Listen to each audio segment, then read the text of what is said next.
नारे हम यस्सु मुर्दों में से जिंदा किया गया है। अब वो फिर मरने का नहीं, मौत का अब उस पर कोई इख्तियार नहीं। आज हम अंजील मुकद्दस बामुताबिक मुकद्दस यूहन्ना उसका 14वां बाब और उसकी आयात 12 ता 14 पर ध्यान ज्ञान करेंगे। और आज हम यस्सु के नाम में दुआ करना इसके बारे में सुनेंगे। मैं तुमसे सच सच कहता हूं कि जो मुझ पर ईमान लाता है वो भी ये काम करेगा जो मैं करता हूं, बल्कि इनसे भी बड़े करेगा, क्योंकि मैं बाप के पास जाता हूं। और जो कुछ तुम मेरा नाम लेकर बाप से चाहोगे वो मैं ही करूंगा, ताकि बाप बेटे में जलाल पाए। अगर तुम मेरा नाम लेकर मुझसे कुछ चाहोगे तो मैं वही करूंगा। क्या हमने कभी किसी चीज के लिए सिर्फ ये महसूस करने के लिए कि हमारी दुआ का जवाब नहीं दिया गया, बार बार दुआ की है? आज की अंजील मुकद्दस में खुदावंद यीशु मसीह वादा करता है, अगर तुम मेरा नाम लेकर मुझसे कुछ चाहोगे तो मैं वही करूंगा। हम जवाब ना मिलने वाली दुआओं को खुदावंद यीशु मसीह के वादे के साथ कैसे जोड़ते हैं? खुदावंद यीशु मसीह के नाम पर दुआ करना कोई ऐसा फार्मूला नहीं है जो फौरी नताइज की जमानत देता हो, जैसे कि दुआएं जादुई हों। दुआ के इख्तिताम पर इत्माद के साथ खुदावंद यीशु मसीह के नाम में आमीन कहना खुदा को हमारी दरखास्तों को पूरा करने पर मजबूर नहीं करता। ईमान अपने आप को इस बात पर कायल करने के बारे में नहीं है कि खुदा हमारी ख्वाहिशात को पूरा करेगा, बल्कि ईमान का मतलब उसकी इलाही मर्जी पर भरोसा रखना है। खुदावंद यीशु मसीह के वादे को समझने के लिए हमें पहले बाप के साथ उसके कामिल इत्तेहाद को पहचान। अगर तुम मेरा नाम लेकर मुझसे कुछ चाहोगे तो मैं वही करूंगा। खुदावंद यीशु मसीह के अल्फाज और काम मुकम्मल तौर पर उस इत्तेहाद से निकलते हैं और वो हमें अपनी मर्जी को उसकी मर्जी और बाप की मर्जी से हम आहंग करके उस रिश्ते में शरीक होने की दावत देता है। मुकद्दस यूहन्ना की अंजील में खुदावंद यीशु मसीह ने सब्बत के दिन एक मफलूज आदमी को ठीक करने के बाद बाप के साथ अपने इत्तेहाद का ऐलान करना शुरू किया। जब फरीसियों ने उसके बारे में उससे सवाल किया तो यीशु ने जवाब दिया, मेरा बाप अब तक काम करता है और मैं भी करता हूं। उसने यहूदियों को गुस्सा दिलाया, इसलिए उन्होंने उसे मारने की कोशिश की, क्योंकि उसने खुदा को अपना बाप कहा और अपने आप को खुदा के बराबर बनाया।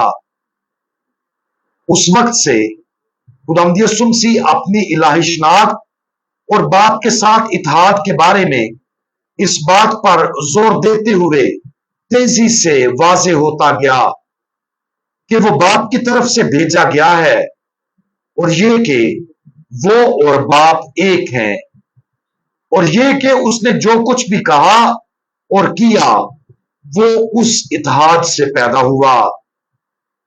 जब खुदावंद यीशु मसीह ने किसी को ठीक किया तो उसकी वजह यह थी कि ये उसके बाप की मर्जी थी।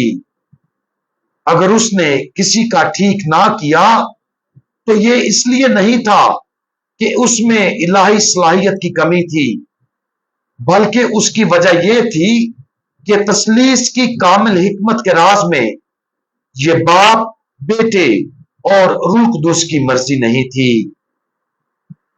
खुदा की मर्जी यहां तक कि जब हम उस नेकी को नहीं समझते हमेशा कामिल होती और सबसे बड़ी भलाई पैदा करती है।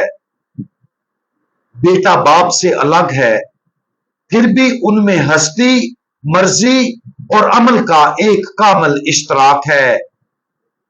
अगरचे हम खुदा नहीं हैं, लेकिन जब खुदावंद यीशु मसीह अपने शागिर्दों और हमें कहता है, अगर तुम मेरा नाम लेकर मुझसे कुछ चाहोगे तो मैं वही करूंगा, तो वो हमें पाक तसलीस की मर्जी और अमल में हिस्सा लेने की दावत दे रहा है।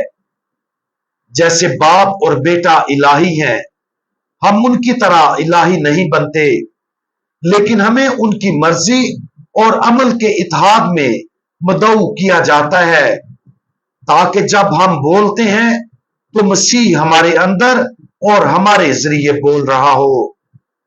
जब हम अमल करते हैं तो ये अमल यस्सु करता है, और जब खुदावंद यीशु मसीह हम में बोलता या अमल करता है तो बाप भी हम में बोलता और अमल करता है। ये इस तरह है कि जब हम उसके नाम से मांगते हैं तो यीशु से जो कुछ भी मांगते हैं उसने उसे देने का वादा किया है। खुदावंद यीशु मसीह के नाम पर दुआ करने के लिए बड़ी आजिज़ी की जरूरत है।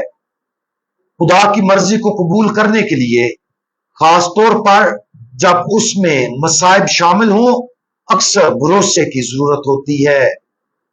मिसाल के तौर पर, अगर यह खुदा की मर्जी है कि हम जिससे प्यार करते हैं वो एक तवील और मुश्किल बीमारी बर्दाश्त करे, तो क्या हम उसकी तकलीफ को खुदा के जलाल के लिए कुर्बानी के तौर पर पेश करते और खुशी से उस तरह के नताइज के लिए दुआ करेंगे?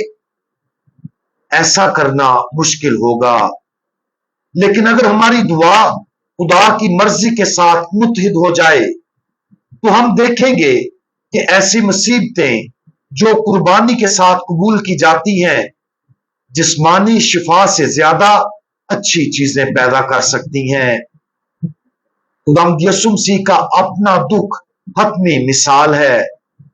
जैसा कि उसने बाप की मर्जी को तस्लीम करते हुए कहा, मेरी मर्जी नहीं बल्कि तेरी मर्जी पूरी हो। आज ही इस पर गौर करें कि हम किस तरह दुआ और किसके लिए दुआ करते हैं। कम से कम हमारी हर दुआ उसके साथ खत्म होनी चाहिए, तेरी मर्जी पूरी हो। खुदावंद यीशु मसीह के नाम पर दुआ करने का एक और भी गहरा तरीका यह है कि अपनी तरजीहात को किसी सूरत हाल के नतीजे के सुपुर्द कर दें और सिर्फ खुदा के जलाल और रूहों की नजात की तलाश में, और अपने आप को और अपनी दुआओं को खुदा की मर्जी के सुपुर्द कर दें। इस तरह हमें यकीन हो जाएगा कि हम वाकया ही खुदावंद यीशु मसीह के नाम पर दुआ करते हैं और कि उन दुआओं का जवाब दिया जाएगा। हम दुआ मांगें। इंतहाई पाक बाप, बेटा और रूह कुदुस, आप तीन इलाही हस्तियां एक खुदा हैं। आपका इत्तेहाद कामिल और हर चीज को हम आहंगी से पूरा करता है। बराए करम हमें अपने साथ इत्तेहाद में खींच लें, ताकि हम जो कुछ भी करते हैं वो आपकी कामिल मर्जी, आपको जलाल देने और रूहों की निजात के लिए हो। पाक तरीन तसलीस हमारा भरोसा आप पर है। आमीन।